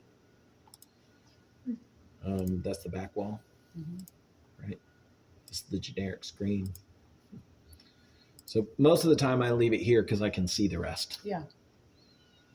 And I want to know if there's an issue, why there's an issue, because they're the ones who really generally have an issue. Okay? It's like drinking from a fire hose, right? It's a lot. Well, but I have one question. Yeah. Do you have I'm a list girl. Do you have a to-do checklist of things that when I come in on Sunday morning and I'm in charge of this week, I need to make sure that I've got this turned on, and like that? I don't think so. Okay. There was such a list at Oakley, but I don't think that's been done since we got here. Okay. And Because learning the innards of it all is cool, but Yeah. at the same time, well, and I've so got this my is what I'll notes, say to y'all. I always try to emphasize the importance of rotating. But what we have a tendency to do is like, oh, well, Megan just does it. And if she needs help, she'll call me. And then Megan ends up doing it every week. Well, the problem with that is then if Adam gets called, he hasn't done it in 6 months. right. Right. Right. And so then it's like, I took that training. Gosh, I barely remember any of that. Whereas if you're coming through and you're doing it every 2 or 3 weeks, well, then you remember it because Exactly. you're doing it. Exactly. The biggest problem is not running it. The biggest problem is troubleshooting it when it dies. When something blows up, then you have to be able to go, oh, I know what that is. I've fixed that before. And you go in and fix it. And that just won't happen if you're not rotating through. For sure. Cool. Other questions? I know it's a whole bunch of information. I'll go back to what Richard said before, though. 99% of the time, the job of the person at the soundboard is to turn the pulpit mic on and off. I mean, that's most of it. But having the capacity to do the rest is really important, and you don't get that unless you're just back here doing it, fussing with it. And honestly, getting back here and being like, I wonder what this button does. I mean, if it blows up, well, now you got to fix it, and then you learned how to fix it. Right. You know, So true. that's how it works. So true. You fix it by calling Bill. And I talk you through it over the Bill. phone. That's okay. Hey, honestly, and Rachel knows this because I've said it to her before. Like, if somebody wants to be in charge of this, please don't let me stop you. I do not need to be in charge of all this. I know it, and a lot of this stuff, honestly, has landed. I don't want to say landed in my lap, but it did, because for 3 years we shut down and it was just me and Shane running the whole church. You know, so. Okay, well, who else was going to do it? It was me, so I did it. So a lot of that is the reason that I am in charge of it. Cool. Okay. Miss Sarah has prepared food for us. When you're turning this off, you do it the opposite way. Turn ProPresenter off first. You will say, are you sure you want to quit ProPresenter? Yes. And then once you see all those, then you can go turn those other screens off. OBS is pretty straightforward. We didn't talk about actually sending this signal out, but it is pretty straightforward. Once you there are some settings that you have to say, okay, I got, it's called a stream key. You go to Facebook, you get the stream key and you put it in here and then you just hit start streaming. It's pretty easy. Honestly, the best thing would be for you all to come back and just be back here for a week or two. And Javon and Finley are both real good at just kind of being back. I mean, they're kids too, so though I don't know what they're doing back here, eating candy and poking each other in the stick. I don't know. They're kids. Are they the ones that advance the slides and Yeah. do all the stuff? Yeah. Okay. But as critical as I can be of them being little kids, they do a grown up job and they do a Yes. really good job. 90% of the time, we don't even notice them, and that means they're doing a good job. Mhm. So I think one of my biggest concerns with that is not the job they do, but then it's their responsibility, and I don't feel like that's fair to them Yeah. because they are kids and they do a great job, but then it's all their fault. Mhm. Not so much with Javon anymore, he's tall, but they do a great job, and if you watch them, they already know how to troubleshoot a lot of that. Mhm. So you can kind of say, well, what did you just do?